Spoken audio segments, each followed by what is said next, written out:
Well, hello. I should relax a bit more.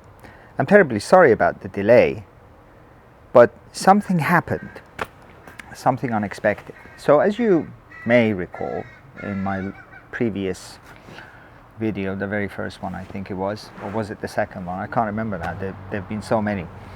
By the way, I'm shooting on the Nikon D5100. And I have not been sponsored by Nikon, and Nikon has not given me this camera to review. So all reviews of my my own, and I own this camera outright, and it's sitting on the Feiyutech Gimbal Mini Pro 3 again, which I will demonstrate to you at some point today once I have completely turned on all the accesses, so we can see the benefits of having a gimbal. Whoops a daisy.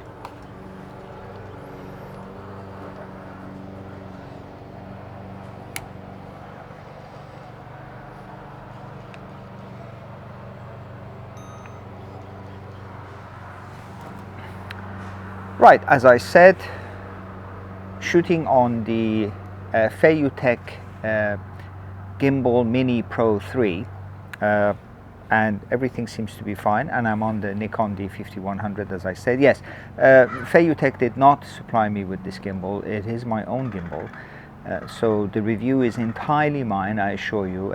Nothing has been scripted.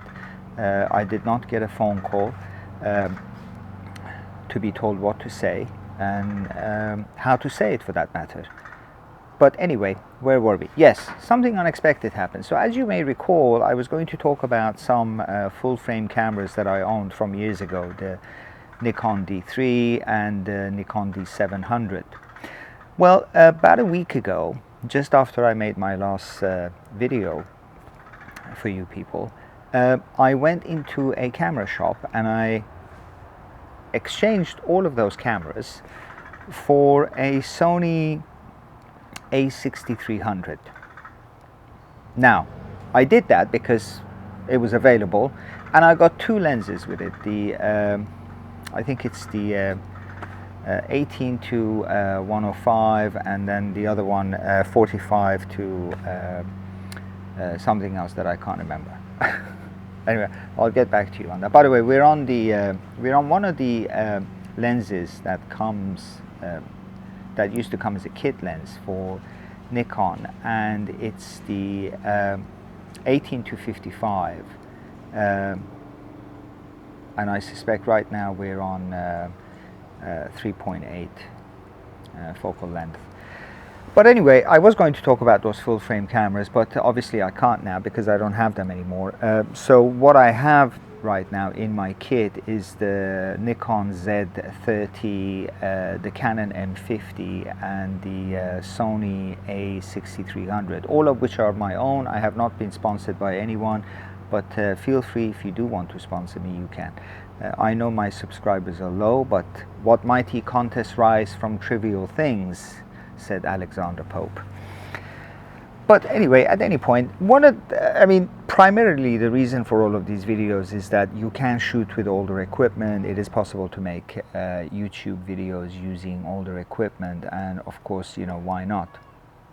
It is sometimes more interesting. Stop.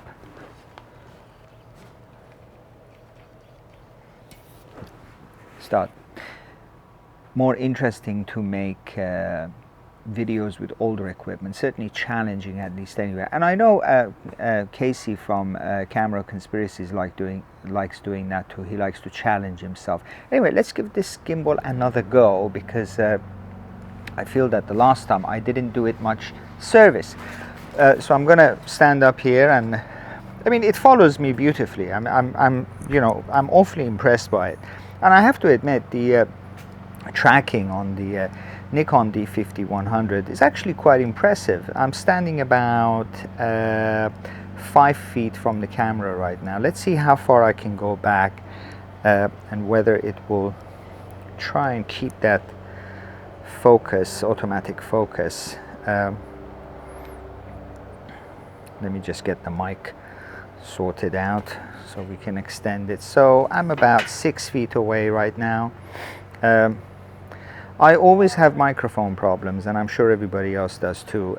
Microphones are the evil of vlogging, I have to say. It's the one part that seems to get everybody.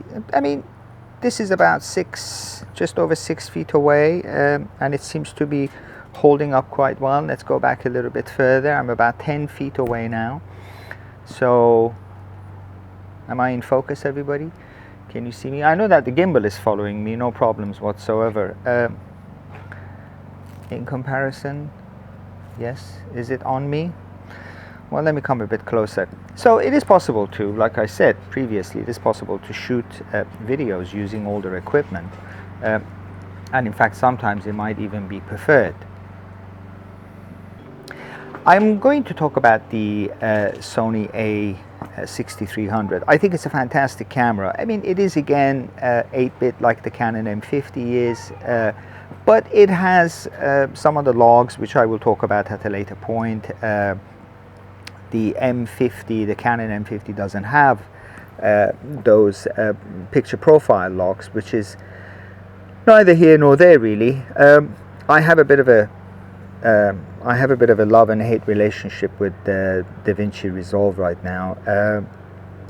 I mean, I have a love and hate relationship with Leonardo as well, the namesake of DaVinci Resolve. But that's a story for another time.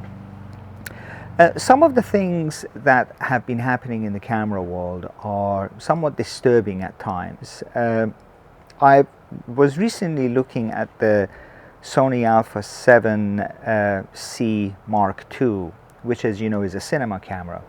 I mean, fantastic bit of kit, full frame. It's marvelous. It seems to do a lot of things. But, you know, I have to be somewhat cautious about this, because although I understand the arguments about full frame and the detrimental arguments about the 35 millimeter frames and so on, sensors, I should say. This is about the sensors. There does seem to be a kind of preference for the full frames. I mean, that's the goal, isn't it? Everybody wants the full frame cameras, and hopefully they will reach those ambitions. The shooting on this camera is very easy on the Nikon D5100. Shooting on the Canon is not so easy, the Canon M50. The Nikon Z30, I have to admit, I haven't tried it out yet. I do want to take it out for a test run. I'm looking forward to using the Sony A6300. The problem was that when I bought this, when I got this camera, it only came with one battery, and I didn't want to go out and start shooting with it with only one battery in case I finish. So I've ordered a couple of batteries that are arriving from SmallRig. So hopefully that will put me in front of what it is that I'm trying to achieve and the points that I'm trying to prove with all of this. But I'm going to come and sit down now.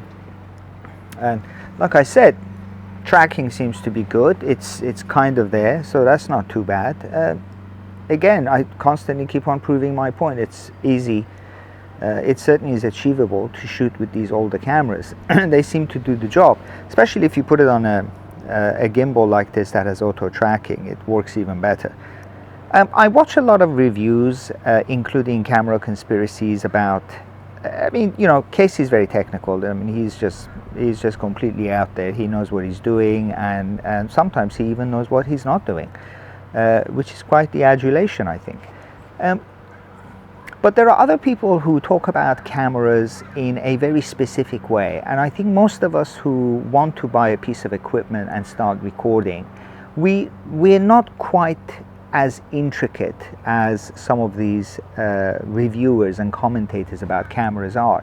To them, they've moved beyond the craft, and they're now in the realm of the art, as it were. They're, you know, they are musicians that want the Stradivarius and so forth. I mean, I would love to have a Stradivarius, even though I don't play the violin, and I would love to have a very high-tech cinema camera, even though I don't make movies. And I never forget Camera Conspiracy said this once, that he's not very good at videography, but he must have the best equipment for it. I'm completely in tune with that sentiment, and it's something that I feel is very true for me even. That's because we're all kind of equipment centric. We would like to have the best equipment because we feel that it will inspire and help us achieve the best results. And there is a certain truth to that. There's a certain universality to that when it comes to the truth of it, and it's not something that can be ignored. Some of the deficits of older cameras, of course, is, you know, image quality. Obviously, you can't shoot in 10-bit, and most of them don't have log profiles. Although I have uploaded a Nikon log profile onto this camera, so it's actually shooting in that mode right now, which in DaVinci I will reapply.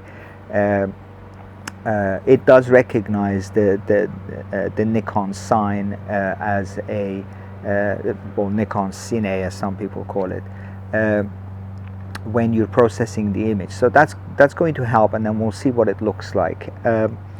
You will probably be a better judge of that than I am.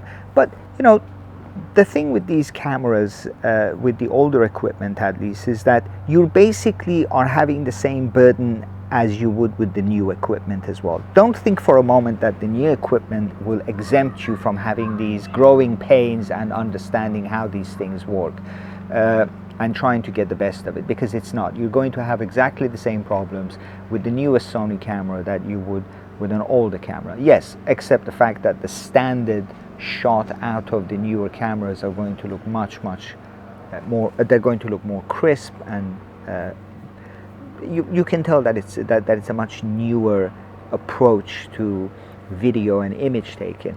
But at the same time, you're still going to have those technical issues with an older camera that you would with a new camera. There's no difference at all. Picture grading, color grading, editing, and so forth, and getting all of your settings correct. You know, whether you want to go completely manual or you want to prioritize the aperture or the shutter speed and what have you. Whether you're going to use a manual lens or a fully automatic lens. I will at some point stick a 50mm prime lens on this Nikon just to see how it does. Of course, it's completely manual, so we'll see how that goes. But you know, you'll have exactly the same problems with a new camera as you would with an older camera, providing that the older camera can shoot video and can take mic in. My biggest problems with making videos has always been sound. These microphones, these lavalier mics, when they're connected to these types of cameras, they must have the additional booster, which because the preamps inside the cameras are just not that good. So you need to have a lavalier mic that has the booster ability instead of relying on the preamps of the camera. I'm not sure if that was in focus or not, but if I were to cover my face, I don't know if that's going to focus on this. But anyway, there it is. And you can get expensive mics. You can get fantastic microphones, and you could. But I'm at that point now where I think recording externally and syncing it inside the video editor would probably be much more sound. These mics are not very reliable when you're recording straight into the camera. Some are, and some have figured out how to do it, and they've got the right mic by luck or by astuteness, by assiduity. But I don't seem to be having much luck. I mean, in fact, even when I record indoors, I have to put the wind muff on the mic because it seems to be catching some things. Is it my breathing, my dragon breath? I don't know. But that is my biggest problem right now, is sound, and I've just invested in a bunch of other things, microphones and extensions. I've actually bought a Tascam, which I'll show you later, just to see how that goes.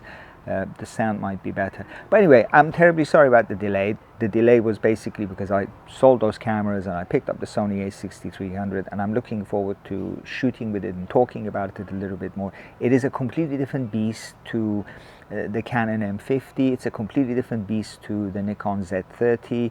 It operates on a different level, even though it still shoots in 8-bit like those other two cameras. But because of the log profiles, because of the fantastic tracking and autofocus and so forth, it offers. It's a different feeling, isn't it? It's cameras are not that different from people. They all perform the same functions, the basic functions in a similar way, but they all have their little quirks and their personalities and their idiosyncrasies, and it's those aspects that make using these equipments so much fun and so much challenging. If something isn't challenging, if it doesn't challenge you, it's not inspiring and it's just not that creative. I mean, that's the whole creative process, is to be challenged, and to overcome those challenges is the endeavor of the artist. Anyway, have a nice day, belated happy 4th of July and whatnot, and I'll catch up with you very soon, I promise. Bye bye.